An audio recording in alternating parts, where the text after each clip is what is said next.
직업별로 혹은 상황별로 최고의 거짓말이 있다, 그런 이야기들을 종종 하곤 합니다. 흔히 옷가게 사장님들이 하는 거짓말, 어떤 말입니까? 네, 이 옷 언니한테 딱이야. 어디 가서 이 가격에 샀다고 말하지 마. 뭐 그런 말들이겠죠. 학교에 가보면 모범생들이 하는 그런 거짓말도 있습니다. 이번 시험 완전히 망쳤어. 그런데 결과를 놓고 보면은 전교 1, 2등 하는 그런 아이들이 하는 거짓말입니다. 우리 교장 선생님이 하시는 거짓말도 있죠.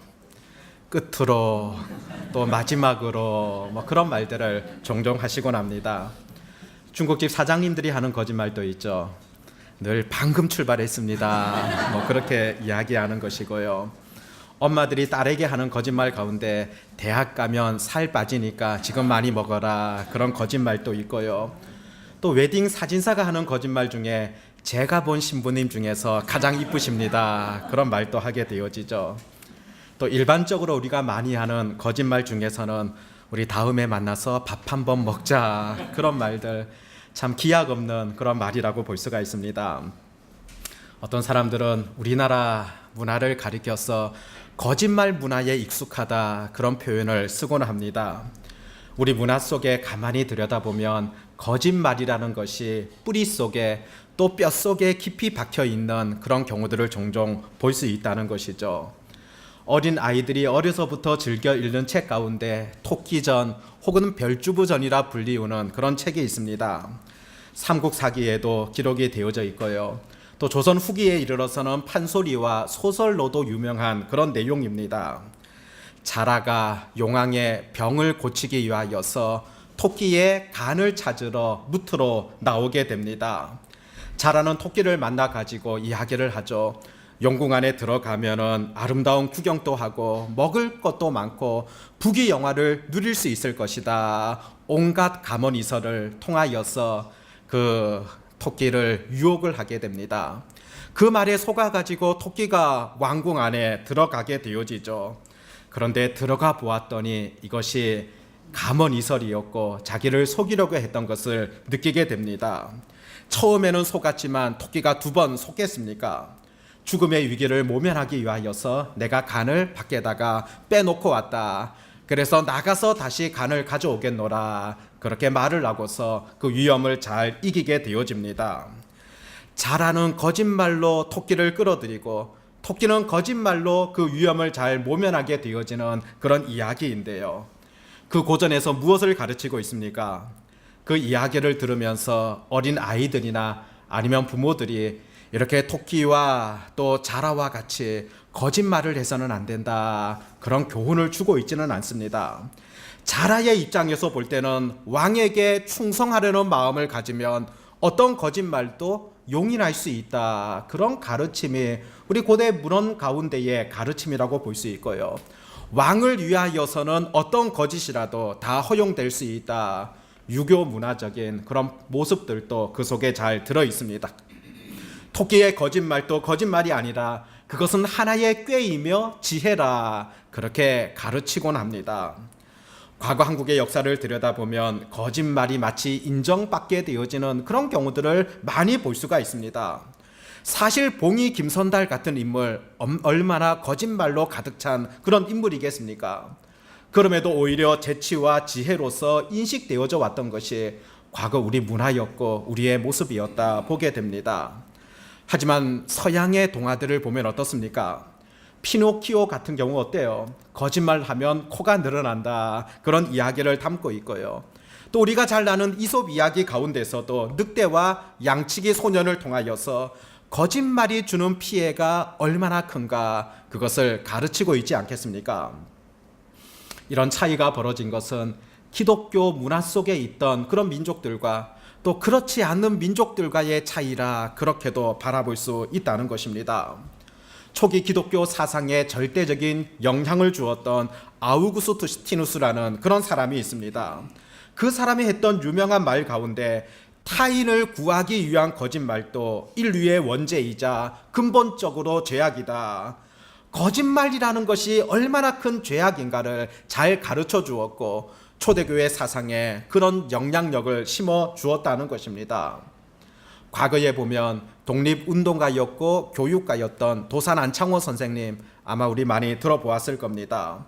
그분께서도 한국민들이 갖고 있는 거짓말 문화에 대하여서 아주 안타깝게 생각을 하셨습니다. 기독교 정신에 입각하여서 한국의 거짓말 문화에 대하여서 개혁을 해야 되겠다, 그런 주장을 펼치셨고 많은 이야기들을 해주셨습니다. 그분이 했던 말 가운데 이런 말이 있습니다. 농담으로라도 절대 거짓말을 해서는 안 됩니다. 여러분들이 죽더라도 결코 거짓을 말해서는 안 됩니다. 다른 사람을 결코 속이지 마십시오. 그리고 속지 마십시오. 오늘날 참 거짓이 팽배한 그런 사회를 우리가 살아가고 있지 않습니까? 몇 달 전인데요, 온 국민이 지켜보는 가운데 TV 속에서 청문회를 벌였던 그런 내용들 아마 기억하실 겁니다. 청문회 석상에서 선서를 하게 되어지죠. 어떤 경우에도 거짓을 말하지 않겠다는 온 국민들 앞에서 선서이지 않겠습니까? 그런데 똑같이 선서를 하고 그 자리에 앉아서는 서로가 다른 주장을 하고 있는 겁니다. 지금 누군가는 분명하게 거짓을 말하고 있음에도 불구하고 당당하게 자신의 말이 사실인 것처럼 뻔뻔하게 이야기하는 그런 모습을 본 적이 있습니다. 정말로 안타까웠던 것은 그 사람들이 바로 이 사회의 최고의 교육기관에서 가르치셨던 교수님들이었습니다. 참 성경은 지속적으로 거짓말에 대하여서 경계하고 있습니다. 시편 101편 7절 말씀을 보면 거짓을 행하는 자는 내 집에 거주하지 못하며 거짓말하는 자는 내 목전에 서지 못하리라. 얼마나 엄격한 그런 말씀이겠습니까? 거짓말하는 자들은 내 목전에 서지 못할 것이다. 하나님께서 엄격하게 경고해 주시는 그런 말씀이라 볼 수가 있습니다. 실제로 거짓말이라는 것 자체도 죄가 되어지지만 실제로 거짓말이 더 위험한 것은 또 다른 거짓말을 계속적으로 낳는다는 것에 있지 않겠습니까? 거짓말에 대한 그런 이야기로 설교를 시작했는데요, 우리의 말이라는 것 참 중요하다는 것을 우리가 잘 알고 있습니다. 하나님께서 우리들에게 말이라는 것을 주셨고 서로의 의사수단으로서 이 말이라는 것 얼마나 귀하고 아름다운 것입니까? 말을 어떻게 활용하느냐, 우리 인생사에 있어서, 삶에 있어서, 또 특별히 교회 안의 공동체에 있어서 중요한 부분입니다. 흔히 말은 칼과 같다, 그런 표현도 쓰곤 합니다. 칼이라는 것 잘 활용하게 되어지면 아주 맛있는 음식을 만들 수 있지만은 그것을 잘못 활용하게 되어지면 사람을 죽일 수 있는 그런 도구이지 않겠습니까? 마찬가지고 우리의 말도 동일하다고 볼 수가 있습니다. 입을 통하여서 잘 요리한다면 정말로 낙심에 차 있는 영혼들에게 새로운 힘을 줄 수 있고 새롭게 샘솟는 용기를 줄 수 있겠지만 어떤 경우에는 입술의 말을 통하여 한 사람의 영혼마저도 죽이게 되어지는, 심지어 생명까지도 끊도록 만드는 그런 경우들도 얼마든지 우리가 볼 수 있는 것 아니겠습니까? 그렇기 때문에 성경을 읽어보면 참 말에 대한 교훈들을 많이 찾아볼 수가 있습니다. 말에 대해서 우리가 얼마나 엄격하게 적용해야 되고 또 얼마나 하나님의 백성들이 말을 조심해야 될 것인가, 성경은 지속적으로 가르쳐주고 있습니다. 오늘 읽었던 에베소서 말씀도 마찬가지라고 볼 수 있거든요. 우리 에베소서 4장 22절에서 24절까지 말씀 우리 같이 한번 읽어볼까요? 에베소서 4장 22절에서 24절 같이 읽겠습니다. 너희는 유혹의 욕심을 따라 썩어져 가는 구습을 따르는 옛사람을 벗어버리고 오직 너희의 심령이 새롭게 되어 하나님을 따라 의와 진리의 거룩함으로 지으심을 받은 새 사람을 입으라. 아멘. 우리가 예수님을 믿음을 통하여서 새 사람이 되었습니다. 여러분, 새 사람 되었다는 사실을 믿습니까? 그런데 오늘 말씀해 보니까 새 사람이 되었다. 옛사람의 성품과 옛사람의 옷을 벗어버리고 이제는 새 사람의 옷으로 입은 사람이다, 그렇게 가르치고 있습니다. 옛사람으로 행하였던 모든 욕심과 잘못된 습관들과 삶들은 버리게 되어지고 이제는 너희가 새로운 삶으로 살아가야 된다. 에베소서 4장에서는 그와 같은 말씀을 주고 계십니다. 이제는 옛사람을 따르는 것 아니라 새 사람을 가지고서 이와 같은 삶의 모습으로 너희가 살아가야 될 것이다. 그것이 바로 읽었던 말씀 뒤에 나오는 그런 내용입니다. 25절부터 보면 자 너희가 그럼 어떻게 살아가야 될 것인가. 자 거짓을 버리고 참된 말을 해야 됩니다. 도둑질하지 말고 이제는 가난한 자들에게 구제하고 선한 일을 해야 됩니다. 이와 같은 표현뿐만이 아니라 오늘 아까 읽었던 말씀에 보니까 우리의 말도 어떻게 해야 될 것인가. 새 사람이 되었다고 하면, 예수님을 믿는 새 사람이 되었다고 한다면 우리의 언어 습관도 말도 바뀌어야 한다는 것을 오늘 성경은 가르쳐주고 있죠. 읽어보았지만 29절 보니까 무릇 더러운 말은 너희 입 밖에도 내지 말고 오직 덕을 세우는 데 소용되는 대로 선한 말을 하여 듣는 자들에게 은혜를 끼치게 하라. 새롭게 된 자들의 삶에 대해서 말씀하시면서 우리의 언어 습관에 대하여서, 말에 대하여서 지금 교훈을 주고 있습니다. 참 목회를 하면 할수록 이 말이라는 것 정말 중요하다는 것을 늘 느끼게 됩니다. 저도 이제 담임 목회를 시작한 지 만 5년이 조금 지났습니다. 여전히 아직 초보 담임 목사라고 볼 수가 있죠. 그런데 짧은 목회 생활이지만은 해보니까 늘 느끼는 것이 참 말이라는 것, 또 서로 교인들끼리 말을 통하여 받게 되어지는 그런 상처들, 그런 아픔들은 많다는 것을 늘 느끼게 되어집니다. 특별히 교회 중직자들의 그 말을 통하여서 그 파괴적인 그런 모습들, 또 좋지 않은 그런 영향을 끼치는 모습들 참 중요한 부분이라 생각이 되어집니다. 한동훈 목사님 설교 부탁을 받고 제가 어떤 부분을 설교하면 좋겠습니까? 물어봤더니 그냥 알아서 하라고 그렇게 말씀을 하시더라고요. 어떤 말씀을 하는 것이 좋을까? 그래도 목회에 있어서 좀 도움이 될 만한 그런 설교를 하는 것이 좋겠다, 그렇게 생각을 했었고요. 또 아마 제가 알기로는 주님의 교회 같은 경우에는 어떤 교회보다도 교회 규모에 비하여서 중직자 숫자가 아마 좀 많은 것으로 제가 생각을 하는데요. 중직자가 많은 것 얼마나 유익하고 참 교회에 있어서 모범적인 부분이겠습니까?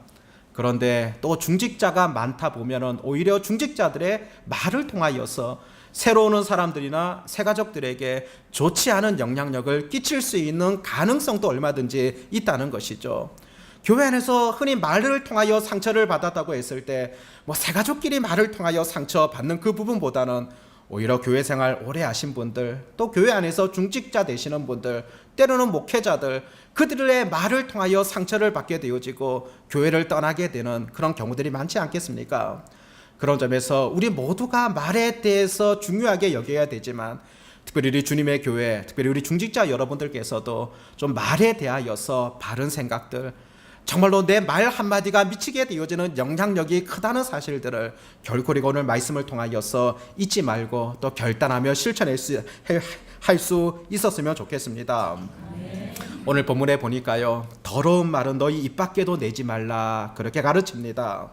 더러운 말이다, 문자적으로 보면은요, 부패하였다, 썩었다, 그런 의미를 가지고 있습니다.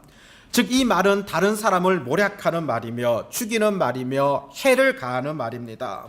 아픔을 주는 말이고 씻을 수 없는 상처를 주게 되어지는 그와 같은 말이 바로 오늘 본문에서 표현한 더러운 말이다, 그렇게 볼 수가 있습니다. 이런 말이 어떤 말인가 구체적으로 5장 말씀 속에서 또다시 강조하고 있습니다. 우리 읽어보았지만 5장 3절과 4절 우리 같이 한 번 더 읽어보겠습니다. 음행과 온갖 더러운 것과 탐욕은 너희 중에서 그 이름조차도 부르지 말라. 이는 성도에게 마땅한 바니라. 누추함과 어리석은 말이나 희롱의 말이 마땅치 아니하니 오히려 감사하는 말을 하라. 아멘. 음행과 온갖 더러운 것과 탐욕이다, 그렇게 3절에서 시작됩니다. 이 내용들을 가만히 들여다보면 죄 가운데서도 아주 대표적인 것 아니겠습니까? 하나님께서 가장 싫어하시는 죄의 목록들이 바로 음행한 것, 온갖 더러운 것, 탐욕, 그 모든 것 가운데 들어있다고 볼 수가 있습니다.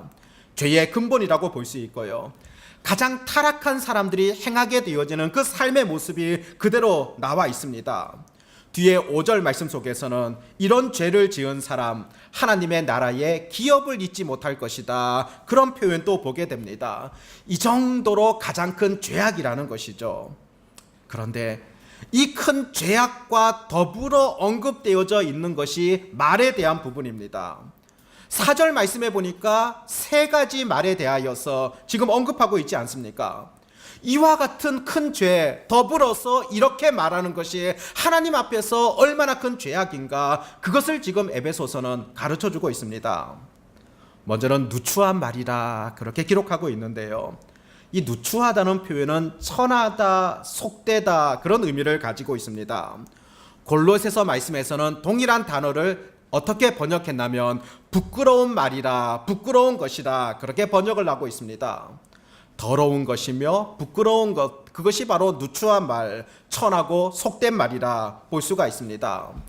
천하고 속된 그 말이 부끄러움에도 불구하고 제대로 깨닫지 못하고 하게 되어지는 그 어리석은 모습을 지금 말하는 것이다 여겨집니다.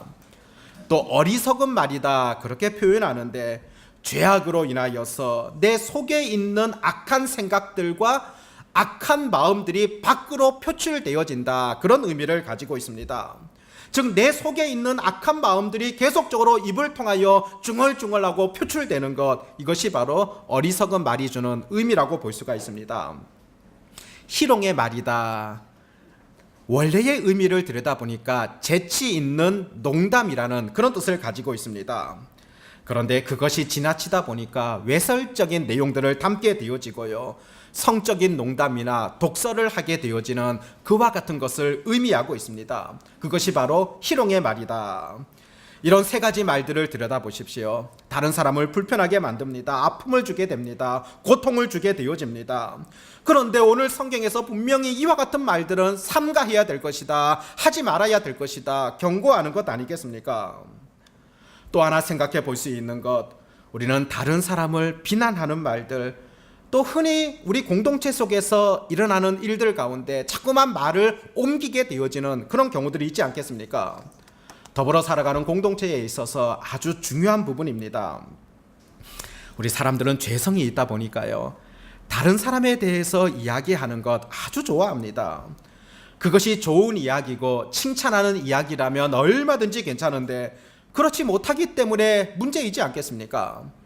한 사람에 대해서 이야기를 시작하면 그 사람을 올려놓고 참 난도질하는 것을 좋아합니다. 그러면서 그 가운데서 서로가 동질감을 느끼면서 우리가 하나의 공동체라 이렇게 여기는 부분들이 죄성을 가진 우리 인간들 마음속에 있다는 것입니다. 우리들의 언어의 습관 가운데요, 좀 몇 가지 고쳐야 될 점이 있는데 제가 구체적으로 좀 말을 해볼게요. 한 4가지 정도 생각해 볼 수 있는데요, 첫 번째 우리가 좀 고쳐야 될 습관 가운데 하나가 흔히 난 뒤끝이 없다, 그렇게 이야기하시는 분들이 더러 계실 겁니다. 나는 뒤끝이 없기 때문에 지금 다 말하더라도 그냥 나는 돌아서면 다 잊어버리고 내일부터는 우리 관계 정상적으로 갈 수 있겠다, 그렇게 생각하는데, 사실 그 사람은 뒤끝이 없지만은 그 듣는 사람은 상처고 아픔입니다. 말한 그 사람은 뒤끝이 없다 하지만 듣는 사람은 아니죠. 오히려 뒤끝이 없는 것이 아니라 다른 표현으로 한다면 오히려 뒤끝 장렬일 수 있다는 것을 우리가 아실 필요가 있고요. 또 두 번째로서는 내가 이것을 말하지 말아야 하는데 이렇게 시작하면서 말하는 경우가 있는데요, 그래서 문제가 되어지는 경우가 많거든요. 말하지 말아야 되면 말하지 않는 것이 더 유익합니다. 아니면 그 말을 하지 말아야 되는데 왜 말하지 말아야 되는데 하면서 그 말을 하는지 모르겠습니다. 세 번째는 너에게만 말하는데, 정말 너에게만 말하는데, 근데 한 주 지나고 보니까 온 교인들이 다 알고 있더라고요. 그리고 네 번째는 중요한 부분인데요, 목회자에게 있어서 목회자들에 대하여서 부정적인 말들은 서로가 옮기지 마셔야 됩니다. 목회자들에 대해서 부정적인 말을 교인들끼리 나누게 되어지는 것은 결국에는 교회를 죽이게 되어지는 그런 일이라고 볼 수가 있거든요.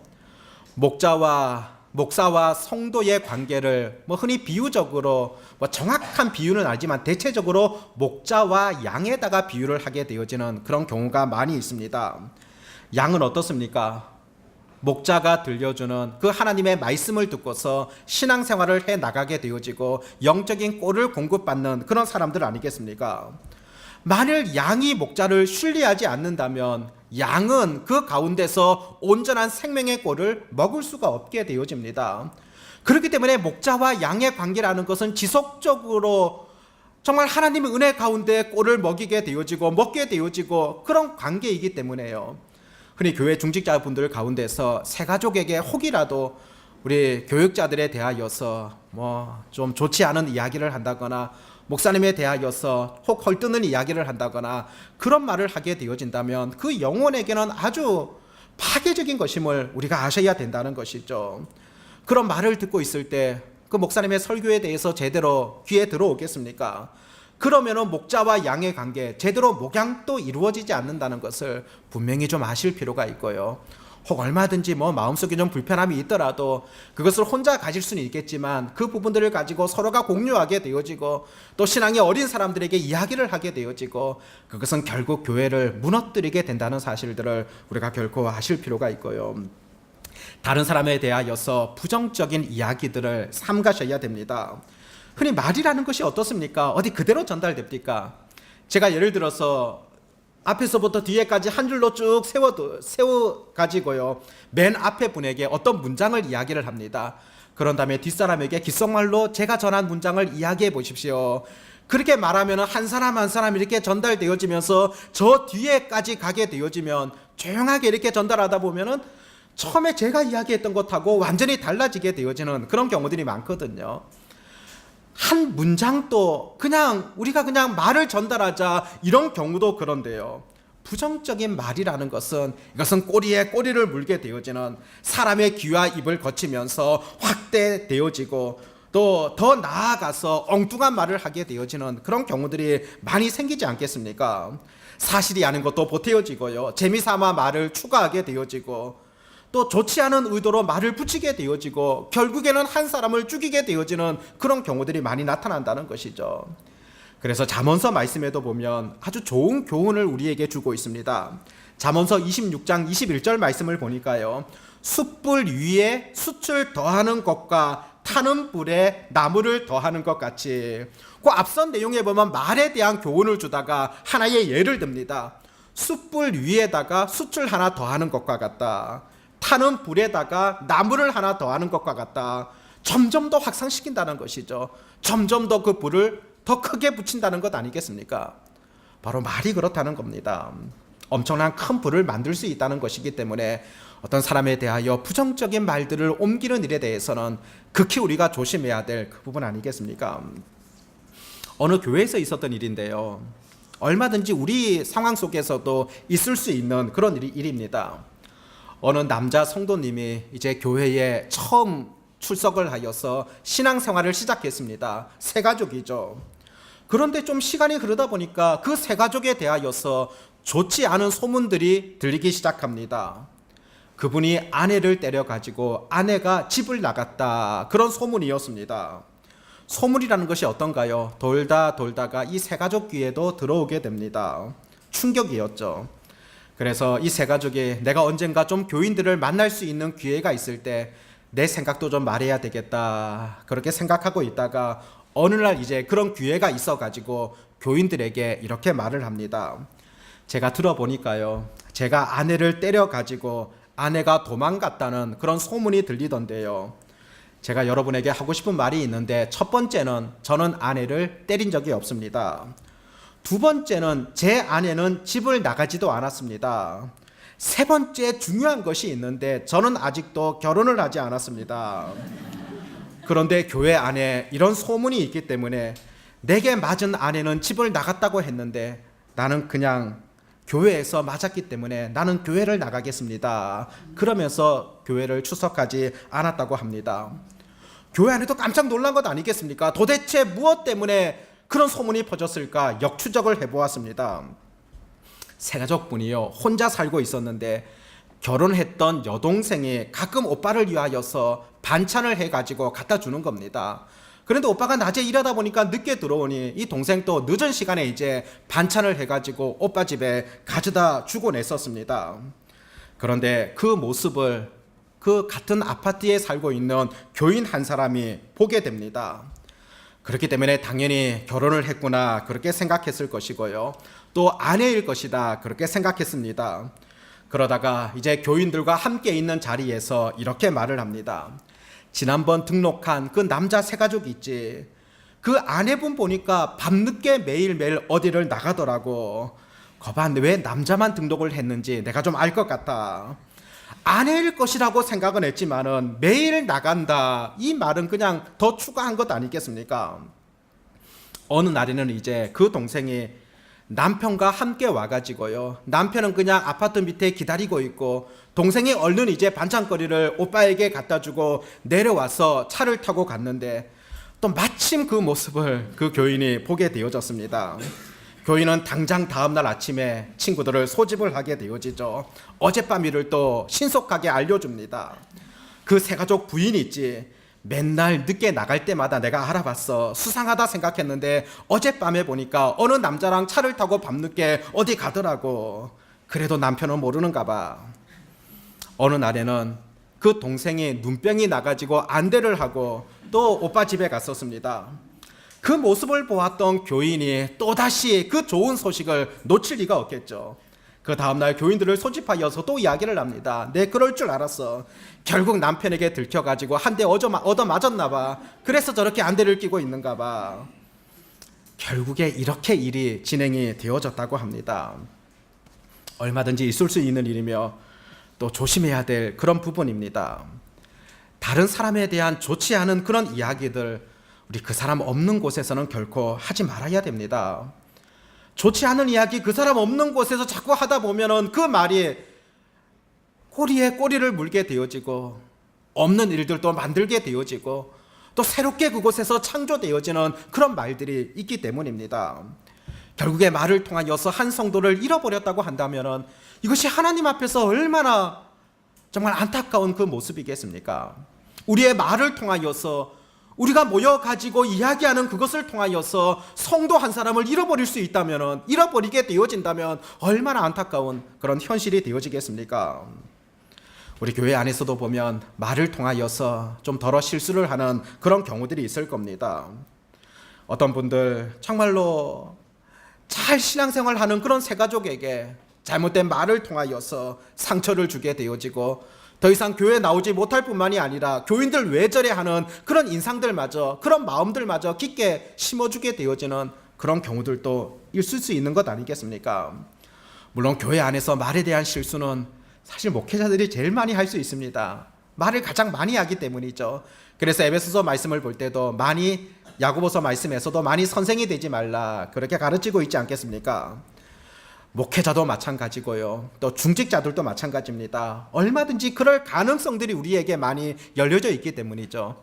말을 많이 할 수 있는 그런 기회가 있을 뿐만이 아니라 또 때로는 소그룹 공동체를 통하여서 얼마든지 우리가 말할 수 있는 그런 기회, 또 앞에서 이끌어가게 되어지는 그런 기회가 많다 보니까 더 많이 실수할 가능성들이 늘 중직자들에게 열려 있는 것 아니겠습니까? 그렇기 때문에 늘 조심할 필요가 늘 있다는 사실들, 나도 늘 실수할 수 있기 때문에 늘 자신을 돌아볼 수 있는 그런 지혜가 얼마든지 필요합니다. 그러면 어떻게 해야 될까요? 실수가 많기 때문에 그냥 입을 닫아야 될까요? 자꾸 말에 실수가 많기 때문에 나는 오늘부터 절대 말을 안 할 거다, 입을 꽉 닫고 있어야 되겠다, 그럴 수는 없지 않습니까?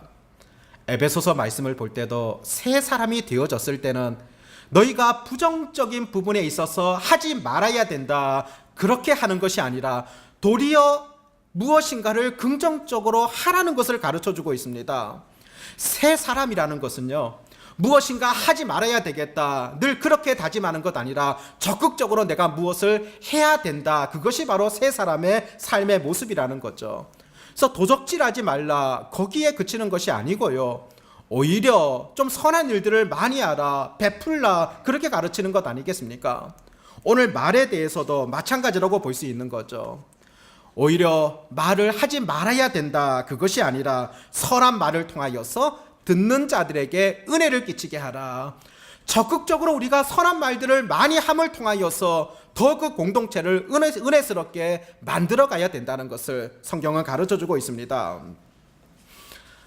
골로새서 4장 6절 말씀을 보면은요, 너희 말을 항상 은혜 가운데서 소금으로 맛을 낸과 같이 하라. 참 얼마나 귀한 그런 말씀입니까? 음식을 만듦에 있어서 소금의 역할이 참 중요하죠. 전혀 간이 되어 있지 않는 고깃국보다도 오히려 간이 잘 되어 있는 물을 마시는 것이 더 낫지 않습니까? 소금으로 맛을 잘 내게 되어진다면 얼마나 사람에게 기쁨이 되어집니까? 우리 말이 바로 소금과 같은 그런 역할을 할 수 있다는 것이죠. 소금으로 맛을 냄과 같이 그렇게 달콤하고 그렇게 맛있는 그것을 다른 사람에게 줄 수 있도록 해야 된다. 그렇게 성경은 가르치고 있죠. 잠언 25장 11절 말씀에는요, 경우에 합당한 말은 아로 새긴 은 쟁반의 금 사관이라. 얼마나 아름다운 표현입니까? 경우에 합당한 말이요, 은 쟁반의 금 사과다. 여러분 한번 선물 받고 싶지 않아요? 은 쟁반의 금 사과를 누가 갖다 준다면 얼마나 기쁘고 행복하겠습니까? 그런데 경우에 합당한 말이 바로 그와 같다. 실제로 그렇지 않습니까?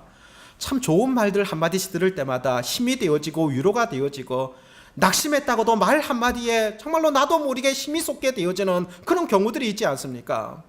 바로 경우에 합당한 말들을 통하여서 다른 사람들에게 그런 영향을 줄 수 있도록 하라는 것이 성경의 가르침입니다. 오늘 본문에서도 보니까요, 누추한 말 하지 마십시오, 어리석은 말 하지 마십시오, 희롱의 말 하지 마십시오, 거기에 그치는 것이 아니라 이제는 너희들이 감사의 말을 하십시오. 그렇게 말씀하고 있지 않습니까? 감사의 말을 하라. 언어는 하나님께서 주신 놀라운 복입니다. 여러분 지금 말할 수 있다는 사실에 얼마나 감사하며 살아가고 계십니까? 병으로 인하여서 혀를 절제해야 되는 그런 여인이 있었습니다. 혀를 절제한다면 더 이상 말할 수가 없거든요. 의사가 수술을 하기 전에 자매에게 묻습니다. 이제 수술을 하게 되어지면 자매님은 더 이상 말을 하기 어렵습니다. 그렇다면 마지막으로 수술하기 전에 하고 싶은 말이 무엇입니까? 마지막으로 한번 해보십시오. 이 여인은 한참을 고민을 합니다. 내가 마지막으로 어떤 말을 할 수 있을 것인가?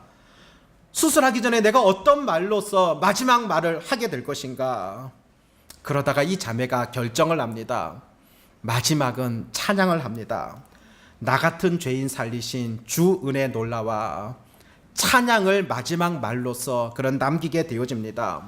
마지막으로 하나님을 찬양하고 싶었습니다. 만일 우리들에게 마지막으로 말할 수 있는 기회가 주어진다면, 더 이상 우리가 말할 수 없고 마지막으로 말할 수 있다면 여러분들은 어떤 말을 하시겠습니까? 그래도 더러운 말 하시렵니까? 누추함과 어리석음과 희롱의 말을 내 마지막으로 하겠다, 그런 사람은 아마 아무도 없을 겁니다. 마지막 말이라고 한다면 감사의 말을 할 것이고 정말로 아름다운 찬송으로서 그 말을 마무리하지 않겠습니까? 부족한 나의 입술을 통하여서도 하나님이 영광을 받아주시기를 원하시고요, 내 입술을 통해서도 하나님은 여전히 거룩하게 사용되어지기를 원하고 계십니다. 사람들을 헐뜯고 저주하며 비난하는 입술이 아니라 하나님 앞에 찬양하며 사람들에게 용기를 주며 감사할 수 있는 선한 말을 마음껏 할 수 있는 그런 자가 되어지기를 여전히 하나님께서 바라시는 것 아니겠습니까? 아마 이 자리에 앉아 계신 모든 분들이 말로 인하여서 상처를 받으신 분들, 말로 인하여서 참 아픔을 당하신 분들, 말 때문에 참 잠못 이루었던 그런 경험들 다들 있을 겁니다. 어떤 분들은 말 때문에 내가 좀 교회 떠나야 되겠다, 저 사람 꼴 보기도 싫다, 그런 생각들을 가지신 분 분명히 있을 겁니다.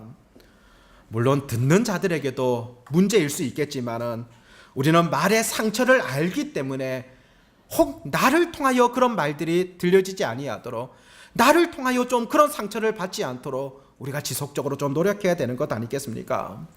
여전히 사탄은 우리 공동체를 무너뜨리는 방법 가운데 가장 잘 사용하는 것이 우리의 입술을 사용합니다. 주님의 교회라는 공동체를 무너뜨리기 위하여서 여전히 사탄이 즐겨 사용하는 것이 바로 우리 입술의 말을 통하여 사용한다는 것이죠. 가장 그것을 통하여 사용하기 쉽다고 볼 수 있고 사람들이 거기에 가장 잘 빠질 수 있는 가능성이 있기 때문입니다. 사탄의 도구가 되어지시겠습니까? 정말 우리의 말을 잘 다스릴 수 있는 그런 지혜, 그런 능력이 필요합니다. 의도적이라도 자꾸만 좋은 말을 하기 위하여서, 선한 말을 하기 위하여서, 은혜스러운 말을 하기 위하여서, 감사하는 말을 하기 위하여서 지속적으로 노력해야 된다는 것이죠. 교우 여러분, 우리 사람을 죽이는 말이 아니라 좀 사람을 살리는 말을 많이 할 수 있도록 합시다. 다른 사람을 끌어내리는 말이 아니라 좀 더 다른 사람을 세워줄 수 있는 그런 말을 할 수 있도록 하고요. 더러운 말이 아니라 좀 더 감사의 말을 할 수 있도록, 또 우리의 입술의 말을 통하여서 사람들이 위로를 받게 되어지고, 낙심한 영혼들이 내 말을 통하여서 좀 용기를 얻게 되어지고, 정말로 그들이 나의 말을 통하여서 새로운 힘을 얻게 되어지고, 교회를 좀 떠나겠다 생각하는 사람들도 나의 말을 통하여서 정말로 교회 안으로 들어오게 되어지는 그런 역사들이 우리 모든 중직자들 가운데, 우리 모든 교우들 가운데 있어야 되지 않겠습니까? 아무쪼록 그런 은혜가 있어지기를 바라고, 내 말을 통하여서 사람을 세울 수 있는 그런 다짐과 결단과 삶들이 오늘 우리 가운데 있어지시기를 진심으로 소망합니다.